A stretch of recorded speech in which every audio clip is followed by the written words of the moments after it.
This is The Healthy Healer, where true voice is your medicine. This is where we help doctors and other healers navigate through the challenging times by learning from the best minds in the healing industry. Laugh, cry, and be surprised. It's entertainment, education, and inspiration so you can continue to be the unique and amazing healer you were destined to be. Welcome to humanity. Welcome to The Healthy Healer with Dr. Fred. Hello, everybody. It's Dr. Fred, and welcome to the next edition of The Healthy Healer. And today we have somebody again who absolutely is healthy and absolutely a healer and got here the hard way, went through the hard knocks life that actually created what it is for herself that helped heal her, and then began to learn how to provide that for other women. So Eir Atla is with us today, and she has a fantastic story, really a story that is mind-boggling of what got her to be the healer that she is today. She really stepped into healing herself against all odds after at least knocking on the door of conventional medicine and then being given answers that she found to be unacceptable, that her body rejected, that she rejected mind, body, and spirit, and then was able to find some alternatives that actually worked, and now is providing those similar alternatives to other women who are facing similar circumstances and similar issues. Without further ado, I'd like to introduce you all to Eir Atla. Eir, thank you so much for being on The Healthy Healer. It's great to have you here. Yes, thank you for having me. I'm very excited. Yeah. So Eir, it really is great to have you here, and I want to let you know that we have a certain question that's in our protocol here. And I've been doing podcasting for a few years, and I think it's a great question to launch with. It's a 9-letter question, 3 words, and it's simple and grammatically correct, and it's challenging, and sometimes put people back on their heels. We'll see how you do with it. It's really a simple question. Here's what it is. Eir Atla, who are you? Oh, after the last few years, I would say that answer has changed than what I would have told you before. Who am I? I'm a healer. I'm a green witch. I am a spiritual being who is in touch with beings from other realms that talk to me frequently. And I'm a mom and I'm a wife and I am an adventurer. We live in our van and travel full time, and I absolutely adore it. And I am absolutely in love with the person that I am now. That's who I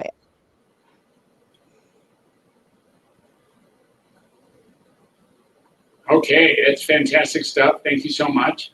I love that last line. Absolutely in love with the person you are now is something we all aspire to, and congratulations for whatever in your life led you to be able to say that with authority and emphasis. So thank you for being that person. It's always inspiring to be around anybody who can even approach saying that, and I totally appreciate that about you. Thank you so much. Let's talk a little bit about some of these things. I think the second thing you said, if I heard right, was a green witch. Is that right? Yes. All right. Can you say that's not Greenwich? That we're not talking about like Greenwich England. We're talking about something different, yeah? Yes. So a green witch is somebody who practices witchcraft mainly using herbs and nature and gardening and things like that to get in touch with the magical side of things and the energetic side and the elemental side of nature, and uses that as their spiritual path as well. A lot of them tend to be healers and help people with making herbal preparations and herbal medicines, and so I follow more of that side as well. All right, that makes sense. That's like green Tara is what I was thinking of initially. I didn't know what green was actually going to show up as. So I appreciate this idea, this definition of a green witch, which of course, that Greenwich is spelled like green witch. There is a It is. So yeah, some people might get that mixed up. It's not that though. It's GREN and then WITCH, like witchcraft. Yes. And in that witchcraft, and the next thing you mentioned is that you're a spiritual being, and that I imagine through the greenery and through the herbal nature of the herbal aspects of nature, you get access to beings from other realms. Is that right? Is that part of the picture, that along with being a green witch, that is your access to your spirituality and the conversations that you frequently have, or the interchange that you have with these beings from other realms? I would say so. Yeah, I spent a lot of time in nature, and the more time I spend in nature, the more open I am to being able to hear.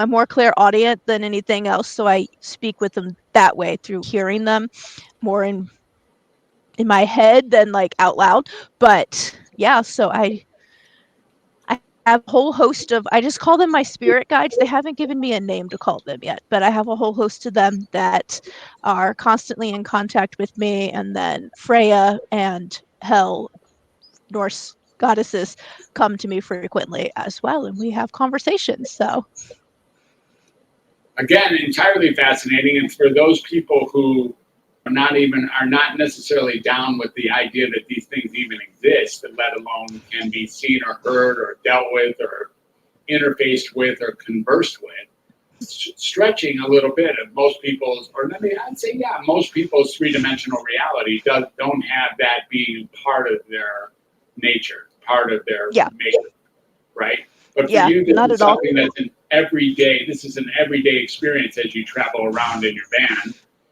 with you have the one daughter, is that right? We have the one that travels with us. Two of ours are out of the house, two of our kids. Okay. We have one that travels with us. I have a dog, and then my husband too. So it's the three of us. Okay, and how old is the one that's with you? She will be 12 in just a few months. Okay, and that's not your first child, or is that your first child?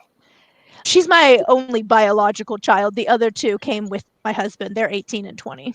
Okay, very good. I understand. So when reading your bio, I get that she was a miracle that you had in your late 20s.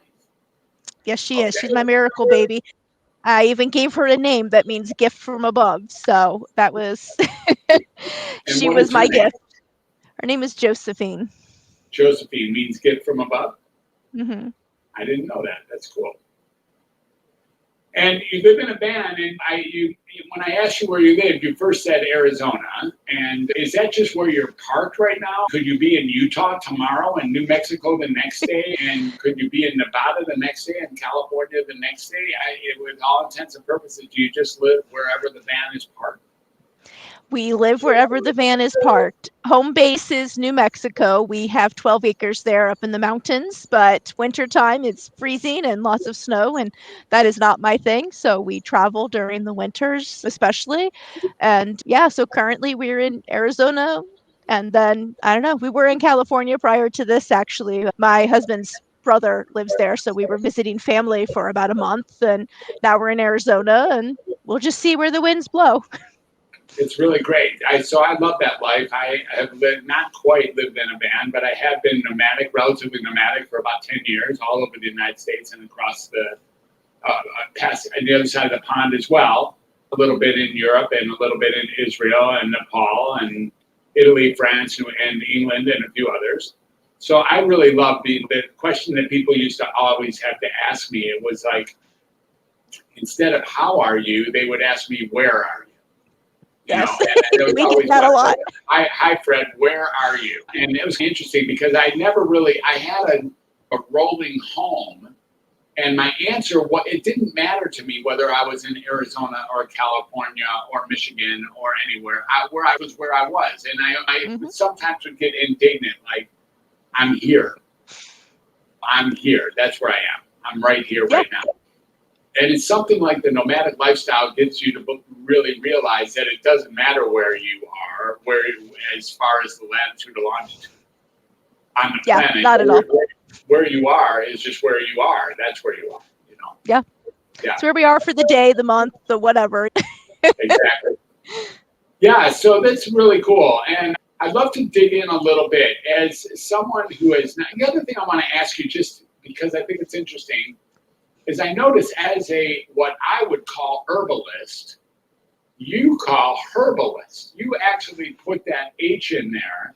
And even though it's your specialty, most people leave that H silent when talking about herbs, right? But I notice in each of the phrases that you use that term, you've actually put the loud H in there so that it's herbs and herbalist. Can you help me know how you hear what I'm saying? Most people don't even pronounce that H. What is it about Yeah. that style that has you think that saying that H is more consistent with who you are as a herbalist? And Well, I no kidding, was people, this is a herbalist for sure. I was trained by UK Herbalist, and they pronounce the H in England, so it's just a habit. My husband's English, so he says it too, so we hear it all the time, and so it's just my brain says the H now after years of that. Okay, that makes sense. So the English, the old English, that it never lost the H over there. It never did, apparently, because they definitely say it. All right, that's interesting. And of course, we're back in the UK all of a sudden, where I have announced that I was there for a little while, and we had talked about Greenwich. So we're playing around a little bit with the across the pond UK reference here. Okay, let's talk a little bit about maybe a little bit about your story. Let's get the context in here about how you began to really veer away from what, like you write in your bio, what any normal person would have done at 19 with what you heard, and found yourself into the alternative, we'll call it alternative, and let's really say a model that actually works for healing that you found for yourself. What happened in your life? Oh, so 18, I went off to college like most normal American kids and started getting really sick. I lost 30 pounds without trying. I looked very gaunt, was having a lot of pain all the time and just miserable. And I got back home after the first semester and saw some doctors. They weren't really able to do much, and I had winter break got over, so I had to go back. And so I went back, and by the time my second semester was over, my mom described me as a skeleton with skin. I looked miserable, I was sick, and so she started taking me to some doctors, and eventually we wound up at her OBGYN because I was having a lot of like heavy periods and lots of pain and just miserable. And he actually ended up diagnosing me at 19 then with endometriosis. And it was pretty advanced already, which he was surprised about because I was so young. And so he started me on some stuff, which the only solution back then was here, take these birth control pills. My body did not like the birth control pills and it rejected every single one. It made all of my symptoms worse. I was in more pain. I was bleeding heavier. I was miserable. And so I stopped taking them because I was like, if I'm making things worse, then why continue, right? And so basically, since I wouldn't continue on their treatment plan because it wasn't agreeing with me, they basically washed their hands of me and were like, yeah, we're not trying anything else if you're not willing to continue down this line. And I said, no, I'm not. I was in nursing school at that point, and I was busy. I was stressed. I barely had time to eat or sleep because I don't know what I was thinking, but I did a accelerated program. So I crammed 4 years of nursing school into 2, and it was crazy. I was not eating, I was not sleeping well. I'm pretty certain that did not help anything in my health at all. So I got through nursing school and just dealt with it all, right? And just pushed through. Well, I got my first nursing job. I moved away from home for this job. I get up there and things are getting worse. And now I have time to actually pay attention. And I'm realizing that this is a lot worse than I had thought it was because I'd been so busy, I ignored it. Went to another doctor up there who ran some more tests and did a bunch of stuff, and I felt like a guinea pig. And I went in to get results, and he walks into the room. He looks at me and says, yeah, so the test came back. Everything's worse. It's progressed to a point you'll probably never have your own kids, but all we can really offer you is birth control and pain pills. So here's some scripts. And he left the room, and that was it. And I was like, wait, what? There was no bedside manner. There was no care. There was no explanation. It was just, here, take these pills and leave. And I was like, is there anything else I can do? Like diet changes or like anything? Because having just come out of nursing school, we nurses are trained more holistically in a lot of different measures. And I was like, isn't there anything else I can do besides here, take these birth control pills that obviously don't work for my body? And they basically, again, were like, nope, that's basically it. So I started down the path of what you do back, what I did, what most people do, of seeing specialist after specialist to see if I could find any relief, any solutions, like true solutions, not a Band-Aid. And by the time I was 25, I had exhausted pretty much all of my resources. There was nothing else that they could offer. All of the solutions were not working. And to be honest, were just here, take another pill. I'm like, I don't want to keep taking pills. I want like a solution to this problem that doesn't involve me being on pharmaceutical drugs that my body hates for years. So at 25, I said, you know what? I'm done. I'm going to do this on my own. I'm just going to figure it out. So I found a naturopath, I found a functional medicine doctor, I found a herbalist, I found an acupuncturist, a fertility massage specialist, a chiropractor, all of that stuff. And I started just doing research, figuring some things out, and trying things, and just knocking the dominoes down when things didn't work and crossing it off my list and trying more. And eventually found a regimen that worked really well for me. And at 28, I got pregnant with my daughter when they told me I never would. They were highly shocked that I was pregnant at all because they said my endometriosis was too bad for that to happen. Had her turn 29 shortly after. And when I had her, it was like it shifted something inside of me, and I just was like, I can't continue down this path that I've been going anymore. Nursing was not fulfilling me. I wasn't feeling like I was actually helping people, and I was just more like a legalized drug dealer. I was just pushing pills all day onto people, and I didn't feel like I was contributing to the problem instead of helping in the situation. Yeah. So after I had my daughter, I was like, I have got to do something different. And I had like my spiritual awakening then, and I left the religion that I had grown up in, and I went down the path of trying to figure out what my beliefs really were and where I lied in that whole spectrum of spirituality. And I went back to school and I got a degree in herbalism, and I started my own business. I mainly started just making herbal products to begin with and doing that. And eventually it progressed into doing consultations and making very specific personalized formulas and herbal medications for people. And then I found medical astrology along the way, and that's when my own healing kicked off. I was able to really see what was truly happening inside my body on a level that I had not been able to see before, figure out a bunch of stuff, dial in my nutrition and the exact herbs that my body needed. And I actually ended up at 33. They did some more testing and said they can't find any evidence that I have endometriosis or that I ever had endometriosis. They were completely shocked, but it's gone. It's been eradicated. I occasionally have some few twinges of pain and stuff here and there, but I have learned how to meditate through that and actually move the pain out of my body and stop it from happening basically in its tracks. So I rarely have to deal with that much anymore. And that led me down the path to get more degrees in herbalism to add to my knowledge. And then I got a couple degrees in medical astrology, and I've been using that ever since. And I mainly help women with the same hormonal issues that I was going through heal their bodies as well, but kind of short circuit the whole like 5-year track that it took me to really dial everything in, so that the medical astrology really gives us a better like starting point and better options, so that we're not just throwing everything at a wall like I did and hoping something sticks that's actually going to work this time. And so that's what I do. I work with women to really help them learn to trust their bodies again, dial into their intuition, use all of these tools. And as my one saying is, we do skills before pills. Beautiful. Yeah, fantastic. This idea of a healthy healer is somebody who, like we said, like we mentioned before, is in this context is defined as somebody who first became healthy and then became a healer. And typically they were healers, you were healers, or we were healers, pursuing a pathway that proved to be suboptimal or counterproductive in many cases.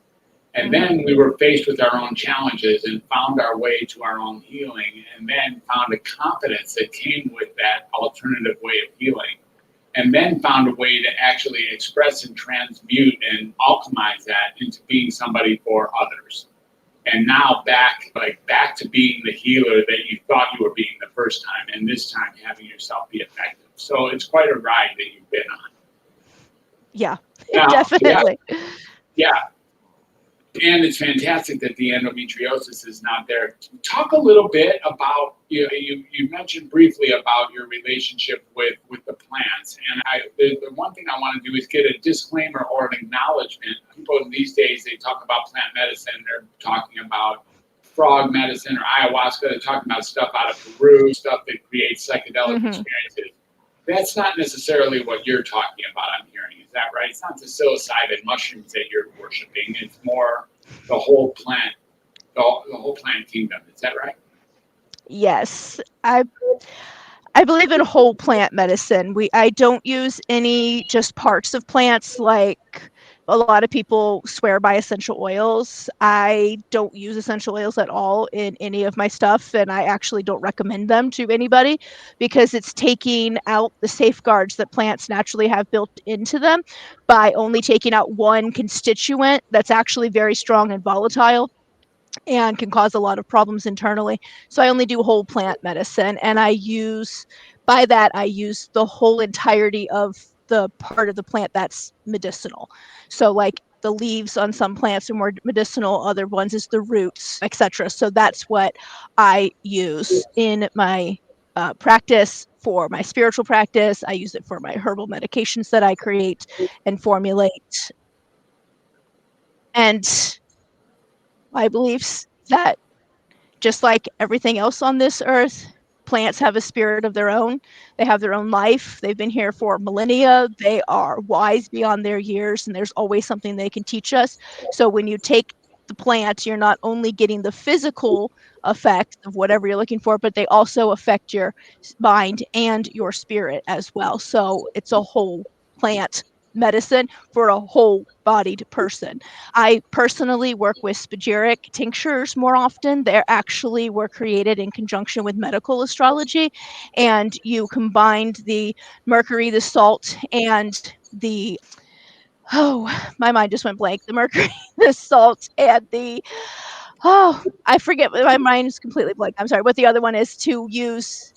It ends up creating the mind, the body, and the spirit of the plant. It extracts each one individually and then you recombine them. And so it works on a different level with your body, and it works on your mind, body, and spirit as well, and is really good at enacting healing on all levels. And I love them. They are my favorite way to work with Interesting. plants. And yeah, I have huge successes with that over a lot of other kinds of herbal preparations that I make that are classically taught in herbal programs.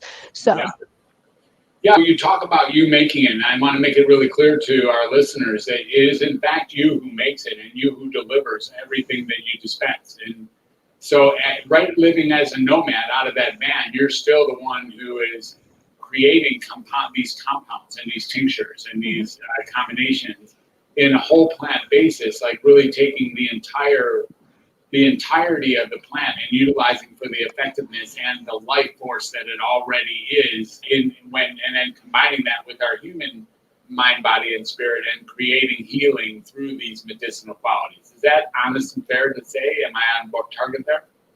yeah, pretty much that's what I do. And then because I have that green witch side of myself, I usually, when I'm making the preparations for somebody specifically, as I'm creating it, I will say a healing spell over it to infuse it with the vibrational energy of healing as well from my voice. So, Interesting. All right. So there's another piece here that you've touched on a couple times that it sounds like was a super turning point for you. And that was your introduction to medical astrology. And medical astrology entered your world, and now you use it. You just mentioned it again as being a feature in how you got to decide how you work concurrently with the plant medicines to decide on the remedy? I'm not sure what you would call it, the herbal remedy for people to help them find their healing, to help them disappear what their ailment. Tell us a little bit about your interaction and maybe even your introduction and what medical astrology is offering to you and through you to us in this very, very challenging time.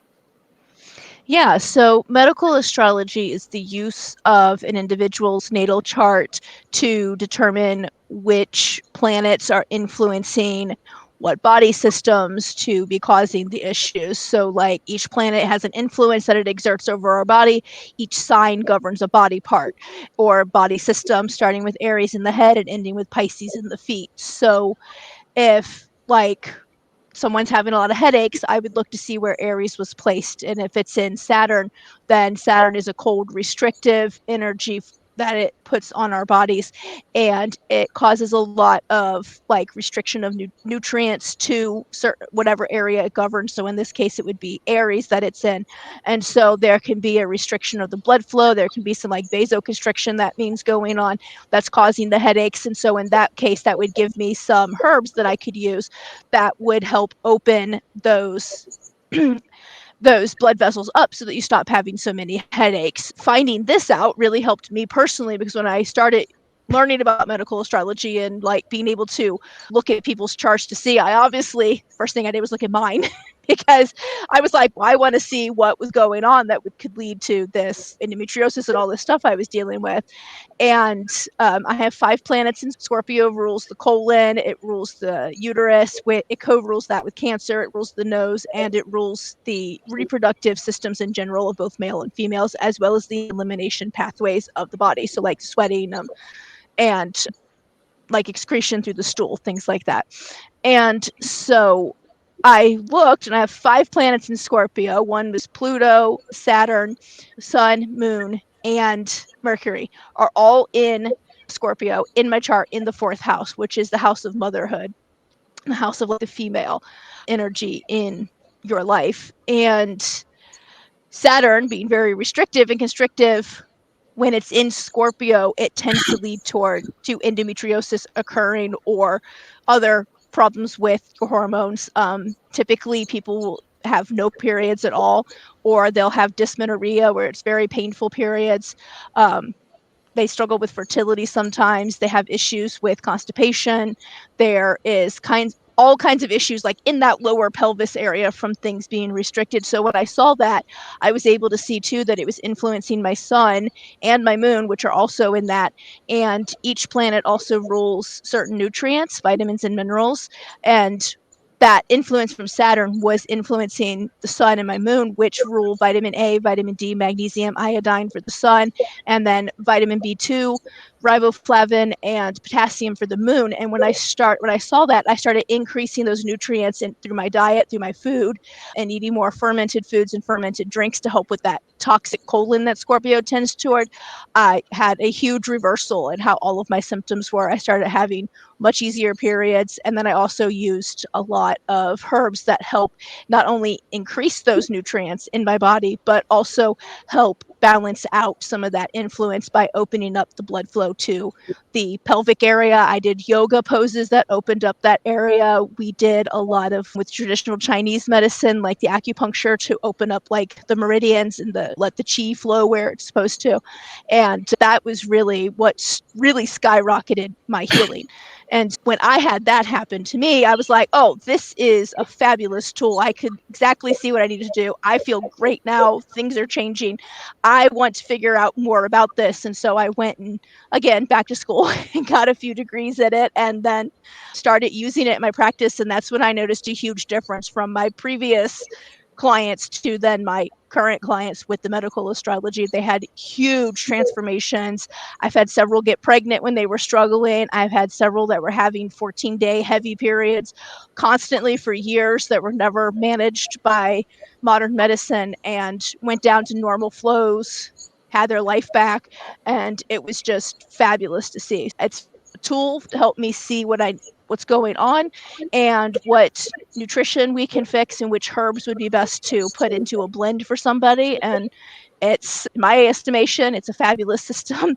It's right on par with like traditional Chinese medicine and Ayurveda, and it actually does incorporate some of those concepts and ways of doing things into it as well. So it's a very holistic, rounded tool and system, and it's been a fabulous game changer for me and all of my clients. Fantastic. Amazing. So thank you for sharing, and really get how deeply you really understand and deal with and then incorporate all the planets and the signs, the sections, how these things incorporate based on a birth chart, and allowing us to learn openly and honestly what can and what won't work for us, with maybe refining what you were using beforehand in such a way so that it becomes precise for each individual. totally appreciate you. Thank you so much for being you. If people want to learn from you or become a client of yours or follow you or have a conversation with you, where can they find you, Eir? Yeah, and they can go to my website. It's atlaastrology.com. And you can, while you're there, read my blog. You can sign up to work one-on-one with me, and you can download my free ebook, which is called Your Sun Sign and Your Health, which gives you a nice jumping off point on how to manage your health via just knowing your sun sign and the common health problems that can occur from that, and how to balance that with herbs, nutrition, and lifestyle changes. And if you're interested in just listening to more, I have my podcast, which is Alchemy, Astrology, and Astro Health with Eir Atla, and you can find that on any podcast app that you listen to. And you can also follow me on Instagram, which is at Atla Astrology. Beautiful. Awesome, Atla. Is there anything else you want to say? Maybe one last line, a gem, a nugget of some sort that it's a takeaway message for me and our listeners? My favorite part of medical astrology, outside of being able to help people heal their bodies, is helping validate how people feel and how they exist in their bodies, and that it's okay to be who they are on whatever level they are at. That's the number one thing that I get back from my clients, is that they just feel so validated in all the stuff that's been happening in their body. They feel heard, they feel understood, and they feel like they can now get further along in their healing because they are not trying to fix something that's just the way they're designed to be, because there's nothing wrong with how you're designed. You're beautiful, you're amazing, you're wonderful, and you are a cosmic being that is designed exactly as you should be. And that's my absolute favorite part of it, is helping people see that. Yeah, fantastic. My wife is a little bit into some of this stuff too, and what she likes to say is, it's right there in your chart. That's her first line. It's right there. Yep. It's literally written in the stars.